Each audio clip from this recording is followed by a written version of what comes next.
Right, yeah, speaking of Microsoft, they've been a little bit, well, I say they've been a little bit in the news this week. They got a little bit annoyed that we've all been calling it their next gen console the Xbone. Yes, they're also annoyed that we're calling it a console as well, because it's an entertainment system, Matthew. Please, consoles. No, entertainment, my friend. TV. Television. Football. Sports! Television. Sports. That's entertainment, my friend. That's Sports. entertaining. Sports. American people find that entertaining. So, but yes, we call that entertainment system the Xbone because we like to shorten things, and Xbox One is a terrible name. Totes. But apparently this is disrespectful. Microsoft PR man, Major Nelson, has sort of spoken out on NeoGAF and says, because this is how he talks, it disrespects the teams that have put... No, he doesn't talk like that. It disrespects the teams that have put in thousands of hours into the development of the product. Which I guess I can kind of understand. But on the other hand, are you seriously suggesting that Xbox One's branding team put thousands of hours into development of that name? Is that actually what you're saying? Because that's bollocks. Xbox One's branding team spent about 5 minutes and were almost certainly high coming up with that name. And Also, then said, like, we saw this, it was 5 minutes before some dudes on the internet said, Xbone.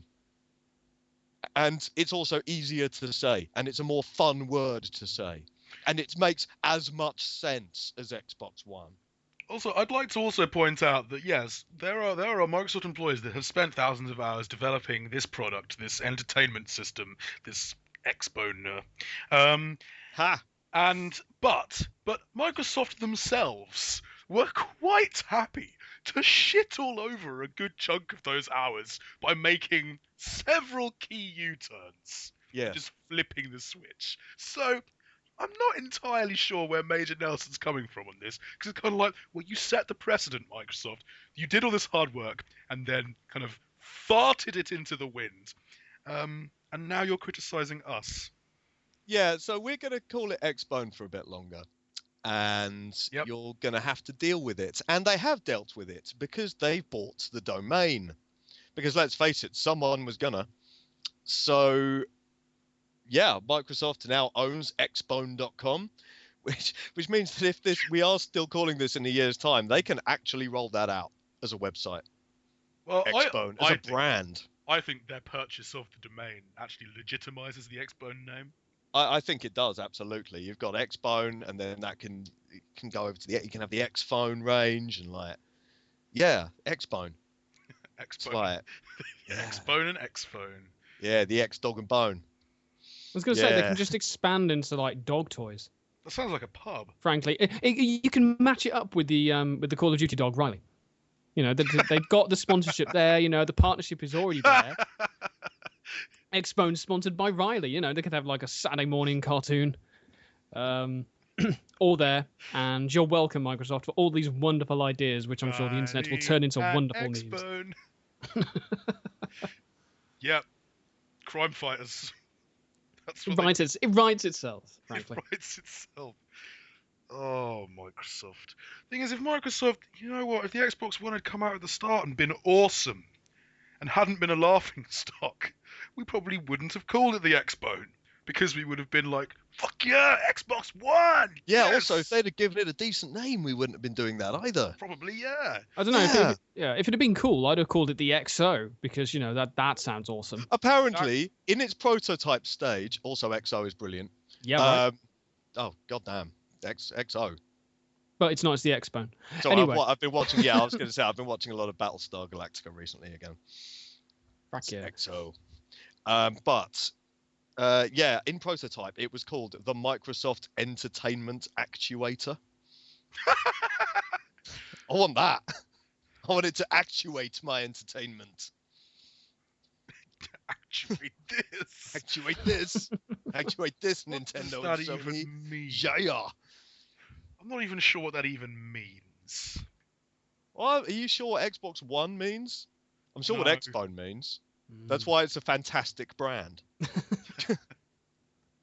Cock slapping the competition since 2013. Yeah, boning the competition. Boning games. X-boning. Boning the industry. I think this has run its course. I don't know. Well, you what could would you probably add call in it? press Alright. X to bone. Oh, we're barely getting started yet. Oh, so, oh no. So Matt, what would you call it then? What did you call the Xbox One, the Xbone? Oh, The Xbone. If I was rebranding the Xbone, yeah. I don't know. I'd want something like, thunder in there. I definitely want thunder in there. Maybe mecha. Something epic. Mecha epic Thunderbox. I reckon. Thunderbox.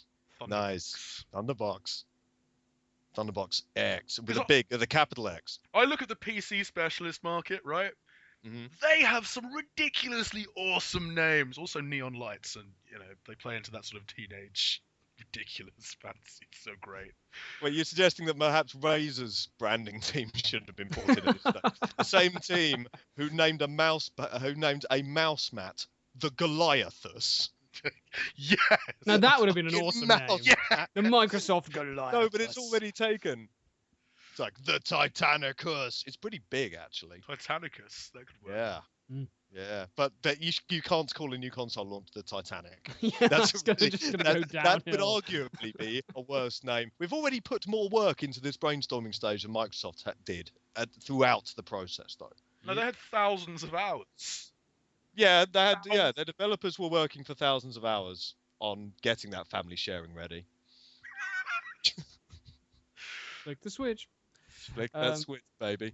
The Switch, that could have been an apt name. The Switch? Not a kick-ass name, but an apt name. What about, okay, it's called the Xbox, so you got to maintain the X name, and Ballmer's the CEO. What about the X Ball? The X Ball. The X Ball. Or Ball X. Ball, the ball bone. The ball one. One ball. Yes! Ball. X, One ball! X one ball. Because there's nothing anyone can do with that. There's no connotations. There's no there's no fun little puns you can do with it. You can't. There's no portmanteaus in there. Just the X1 ball. There's no Natalie portmanteaus. No. No. Portmanteau. So X ball one, X1 ball.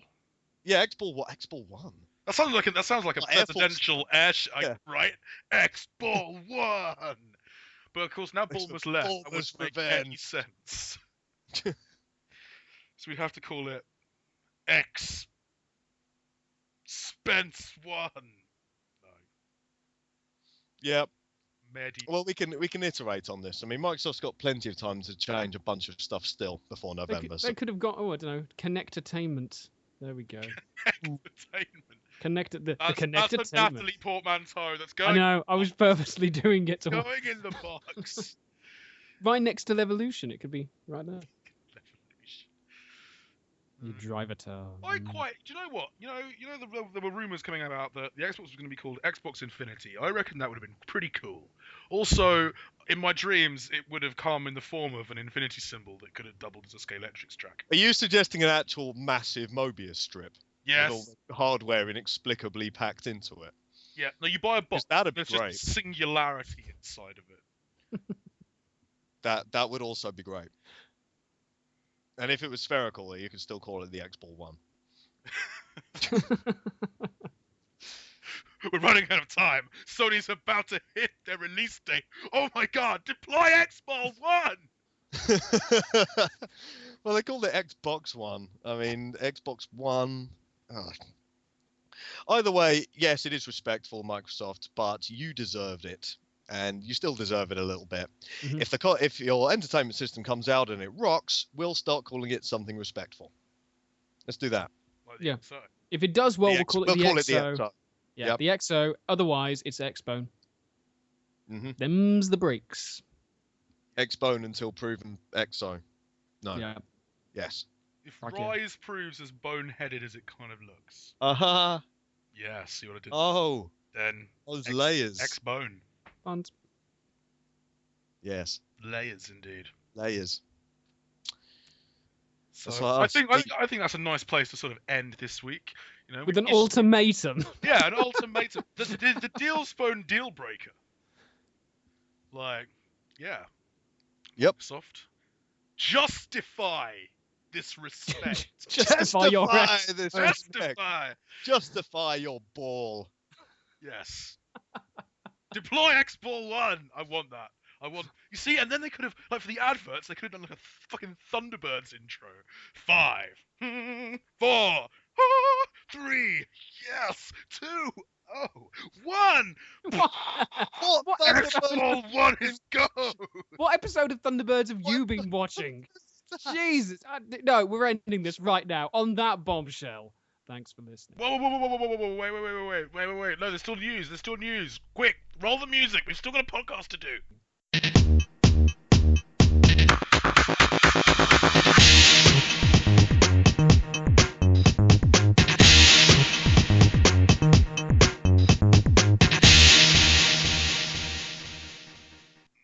Hello and welcome to Game Buzz. I'm Matt. I'm joined once again by Jonathan Lester.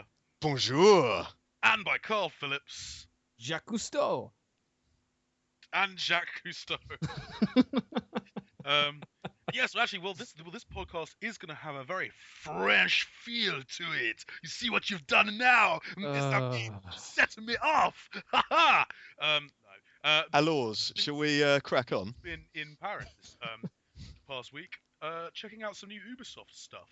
That I have, and yeah, we've been waiting for ages to get for Ubisoft to actually bother using the UbiArt engine that they premiered with Rayman Origins. And like buses, now 3 have come along at once, because we've had Rayman Legends, and now we've got Valiant Hearts and Child of Light, and they're both looking absolutely fantastic. They look pretty sweet. I mean, that engine, we've said before, it looks amazing. It looks best, and we'll come back to this later on in the podcast, on that delicious OLED Vita screen that it just pops. It pops. It makes my retinas kind of ruin their pants. Gross. I know, but it's true. It's true. And Child of Light looks amazing. It looks very interesting indeed, not just in terms of the art style, because it takes something slightly more than just indie games need to be, or digital games need to be more than just a pretty face. But Child of Light's really got some interesting mechanics going on under the surface, isn't it? It does. It's effectively half of it is a sort of free swimming.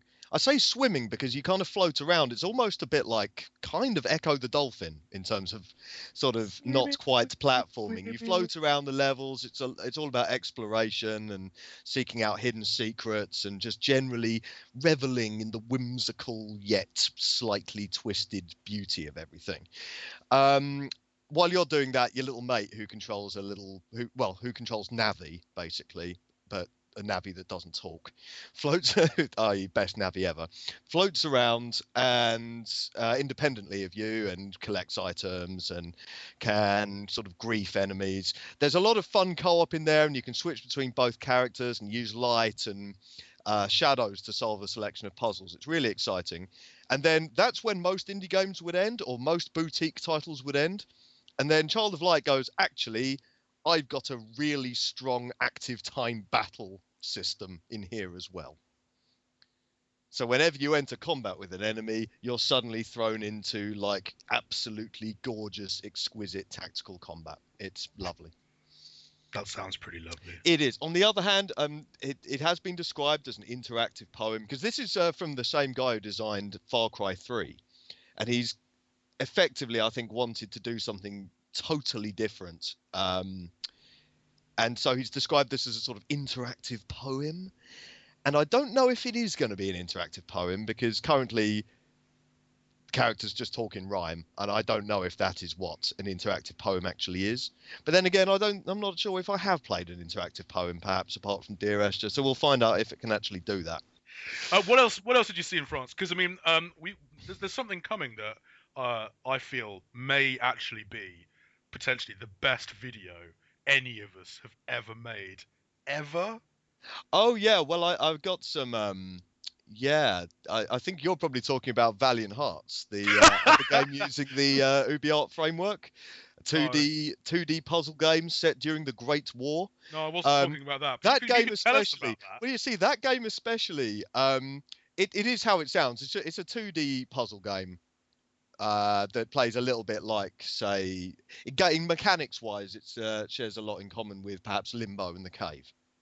But it's set during World War One, and what it's really doing is showing off how brilliant that UbiArt engine is, because what makes UbiArt great, and what I hadn't fully considered, is that artists literally, and I mean actual artists, draw something, click one button, and it enters the game instantly without losing any fidelity or a single brush stroke or anything. And then that art asset can become a sprite or a sort of interactive background element or just a background. So there's no limit to how good and how detailed the engine can look, and that any UbiArt game can look. It just depends on how detailed the artist decides to draw his, well, how good the artist is, basically, which means that you can make beautiful games very quickly. Well, I say that. The reason I brought that up is that Valiant Hearts has one guy doing every single art asset in the game to maintain consistency, and he was doing it at the event. He was sitting there with a photograph, a real photograph of a World War One train, and was drawing it, and then just put it into the game. As live demos go, that's pretty impressive. It's pretty damn good. I mean, I had a little chat with him, and he just sort of sketching away and said, look, this is brilliant for artists like me because there's no longer this disconnect. Because in so many games, you've got this wonderful art design team drawing all this wonderful concept art, and then the practical realities of, oh shit, we have to turn this into polygons, can just end up with something totally removed or compromised. But in this case, artists just draw something and it goes in the game instantly. It's like a game where all of the concept art is the game. There are so many games I'd like to sort of retroactively apply that to. Yeah, exactly. Right. There's so many. I really hope Destiny isn't going to be one of those games because damn, that has some concept art. But yeah, exactly. There are so many games that, like, Ubisoft could. Why aren't Ubisoft white labeling this? Because they could just give it to other companies and go, look, you've already got that digital concept art. Just click the button, turn it into an awesome platformer, and then pay us royalties. But pay us royalties or put Rayman in it. The only thing is, we've got to hope that its gameplay is going to match its art direction and its ambitions, because the gameplay we saw was very simplistic, which is fair enough because, their art guy is still drawing it. So it's not going to be ready for a while. So, fingers crossed that it's actually going to be a good game as well as easy on the eye. Yeah, I mean, that is one thing, sort of, it's really easy to say, oh my god, this game looks amazing. Uh-huh. But as we've seen over the past, couple of years, I guess, a lot of indie games have sort of taken, a lot of sort of boutique titles have taken that, as long as it looks good, it's fine kind of approach, because we all fell in love with Braid's kind of watercolor aesthetic. Right. And people went, oh, that's the cool thing about it, not the awesome time travel puzzling stuff. Yeah. So, yeah, it's important that the gameplay matches that art style, sort of lives up to it in a way. It's true. Well, you'll be able to read all about it by the time this podcast comes out. All of these articles are going to be live on site, and soon I also got hands-on with the crew and Watch Dogs and their companion apps, and Just Dance, and a few other things as well. Let's go back to that. Let's go back to that video. Oh yes. You mean the crew? I did manage to get some gameplay stuff of that. It's fine. I played a bunch of Just Dance 2014. It's really fun. There definitely isn't a video. It definitely is. Of me playing it in a very tight shirt. So it's so good. Yeah. I'm expecting it to trump Funky Town. I think it'll have its work cut out. That had the double whammy of like two burly guys, inverted commas, playing a dance game. So we'll see how this turns out. And sorry everyone, apologize for nothing. It's glorious. So yeah, Ubisoft, very exciting. Yeah, perhaps there was I guess the only other major surprise was how much fun Watch Dogs companion app is. Because this is like, Watch Dogs isn't going to have just a normal asynchronous companion app. Watch Dogs companion app lets you grief people in their game in real time. What does that mean practically? What that means practically is you just get this free app, plug in a Uplay account, and then you find one of your friends online and you draw a little course for them to follow through the city. And you send that to them as a challenge. And they say, oh, my friend's challenged me. So they press down on the D-pad and all they've got to do is make it through the checkpoints you've set while you grief them. And by that, I mean actively just constantly troll them in every way you can. Like, you control a police helicopter with a reticule that you keep hovering over them and sending in waves of cops to round them off the road. And everything, all the interactive city elements, all the hazards like the traffic lights, the steam pipes, the bollards, everything that Aiden used to be able to control, you can control now from your touchscreen. So you see them driving along, all being chased by your police force, and then you say, okay, just a little closer. Just a little closer. Right, I'm raising the bridge. They start driving up the bridge. It raises. They end up driving vertically straight up into the air and falling into the river. Or they're driving down the road and it's like, just wait a minute. Bollards slam up underneath the car, like sends the car flying away. And you see, this is going to be a bit of fleeting fun on the bus, but goddamn, local. When you're sitting behind your mate with the iPad, just constantly laughing as them as you detonate a overloaded steam pipe under their car and send them spiraling off into the sky or something, or when I was actually the challenge acceptee, when I was the griefed as opposed to the griefer, when I was forced out of my car and the only thing I could steal was a stretch freaking limo, and I had to try and make a bridge jump in it. I'd got it wedged between the 2 hinges. It was really embarrassing. Yeah, it's when you've got someone there taunting you, or you're there taunting someone, it's just fantastic. It's just good throwaway fun. It doesn't actually permanently affect their game or their reputation, so you can run over as many civilians or drive as many pavements as you want. It's tactical if you're playing as Aiden, because you can hack through garages and stuff, and you've got to try and evade the searchlight while you're going between objectives. It's just really fun, and it's an app. It's a free app. That sounds really good. As someone who enjoys, well, as both of you know, I occasionally have accidental griefing tendencies in games like Halo, for example.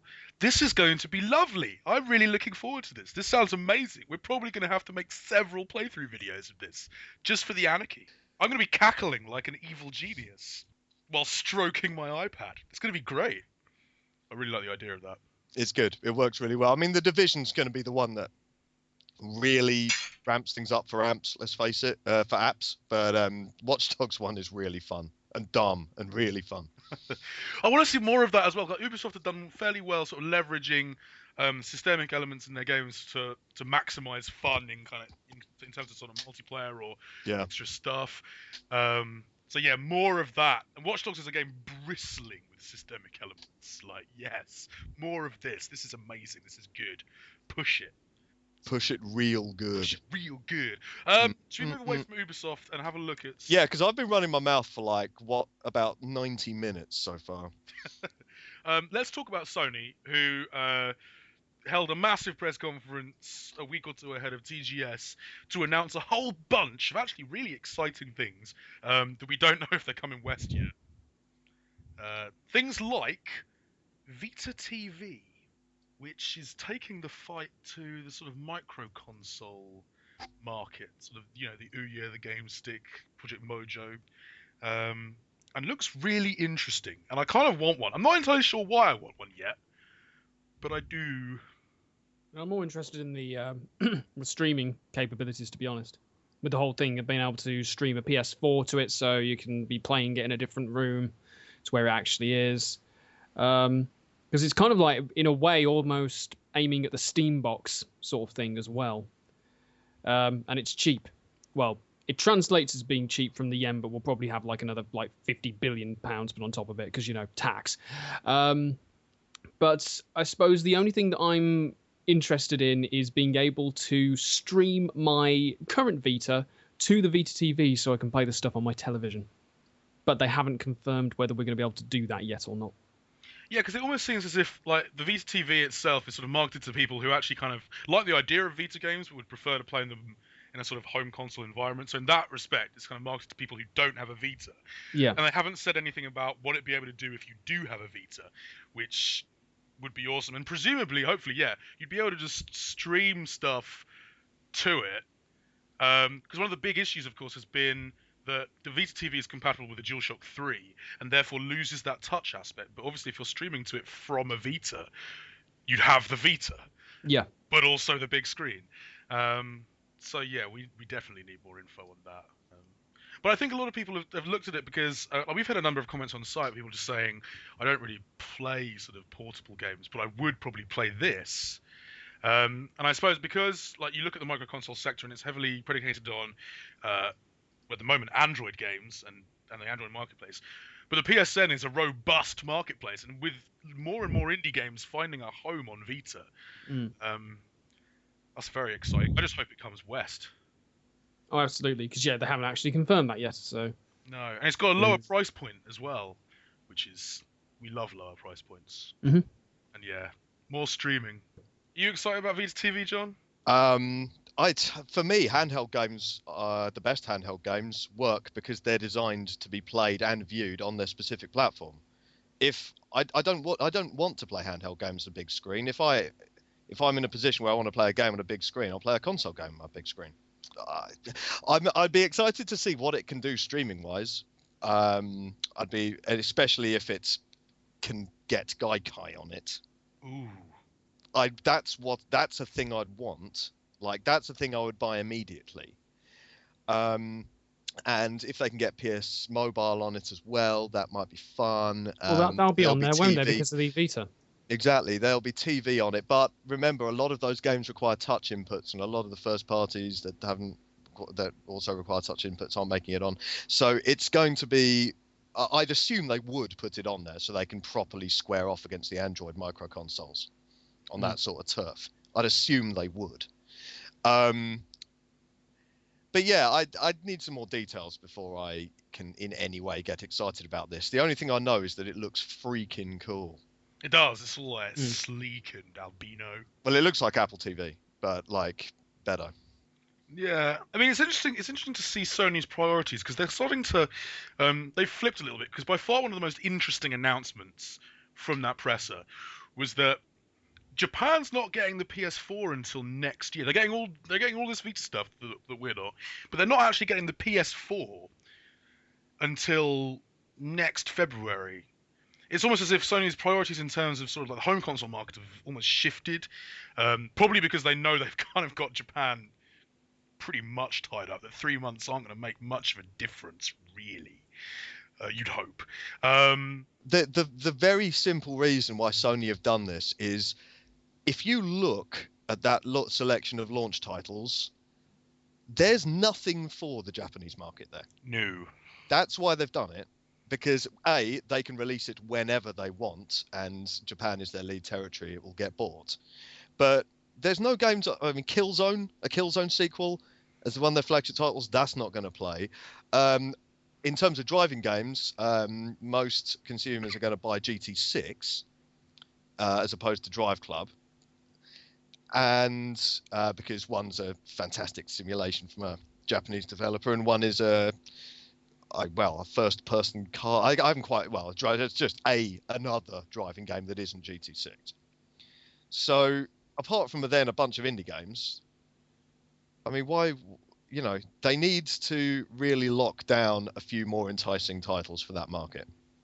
Well, that's what they're doing, isn't it? I mean, that's why you've got the Yakuza game coming out. Yep. Dynasty Warriors. And when they've done that, it'll come out and they will utterly crush Microsoft over there again because that is what happens. So that actually brings us full circle back to Microsoft. What can Microsoft do to sell an Xbone? Because we're still calling it that Microsoft until you justify. Them's the rules. The way I see it, they've got two options. One, put some JRPGs on it. There are a couple coming, but they're also they did do that with the 360, right? I remember when the 360 was fucking kick-ass because it had well, Blue Dragon. But it also had Lost Odyssey. And Yeah, and the Xbox, the original Xbox had Jet Set Radio Future, Panzer Dragoon Auto, loads of games like that. Gun Valkyrie, for God's sake. Right. So obviously that's not going to work. So what they need to do is call it the Xbox Super Genki Sugoi Ultra Mega Extreme. Mark II. Microsoft, pull yourselves together, clean yourselves up, and then maybe we'll think about respecting your brand. Then again, I've still got an Xbox One pre-ordered. Yep. But you're going to call it the Xbone until further notice. Indeed. Because, it just rolls off the tongue. Xbone. Xbone. I thought we already agreed on X1 Ball, X-Ball 1. X-Ball. X-Ball 1, that's the one. Or what about now the that rolls X-Baller? off the tongue. What about the X-Baller? Ooh. X-Baller. That would help it sell in America. I was going to say, that's, yeah. For NBA fans. Yeah, you're right. The Xbox, you're right. There isn't much. Microsoft have really been ignoring their American demographic. So let's face it, every little will help there. Baby steps. Also television. XTV. They could have just called it XTV. There probably is already an XTV. No, yeah, I was going to say that'd probably end up being false advertising. What about triple XTV? No, but there's no false advertising because there's no mention. There's no mention of games. And on that bombshell. Has anyone else been thinking? I've been thinking this for the last half hour. Since we mentioned XO, I've just been thinking it sounds like a stock cube. XO. No, it sounds like Colonel Ty, and that's all there is to it. Or Presley, perhaps. Poor old Presley. Oh yeah. So what we're going to be, so what we're saying is the Xbox One will be blown up. Yes. Yes. In a nutshell. It's saying it will be spherical and will resemble Bulmer's leering face. As a constant reminder of those many years he led Microsoft in his own particular idiom. Oh my god, and when you say X-Ball turn on, his tongue sticks his tongue out. No! Other side. So you know that it's on, because you got to know. Yeah. The ultimate hardware troll. That would be horrible. The Day 1 edition. Day 1 edition. Oh. Balling you on day 1. Bawling your eyes out. That's what happened. Oh no. And on that note, oh god, it's definitely time to go. Thank you so much for listening to our binary. We'll catch you next time, guys. Cheers. Bye-bye. Bye. Bye. Also television. Call it Ball TV. You can't call it Ball TV. Why? You just watch them. They called it an Xbox One. I think we've safely established that you can call anything. Ball TV will not show up in safe. But Microsoft run the Bing safe search. They can make whatever they want appear on that. Super safe. Yeah. Bing is the one that does that safe search stuff. Oh, Bing. So safe. Should have called it the Bing box.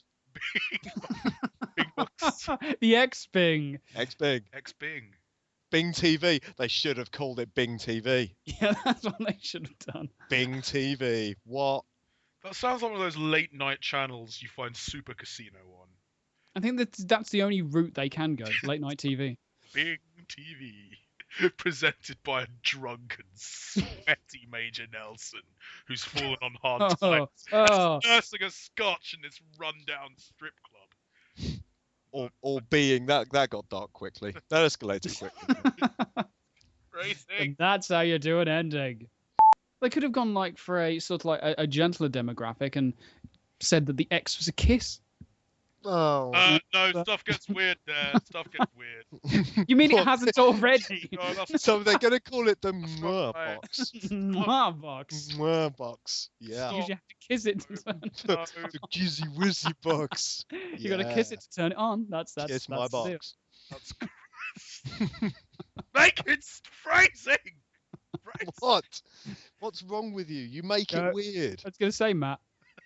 Kiss my X-Ball. No kiss my baller. Yeah, kiss that's my fine. baller. No touching. Come on. More touching. No touching. Connect to screen. More touching. Made better with Connect. Mm-hmm. Oh, God. Wetter with Connect. To skip this advert, you must French the box. And still, that's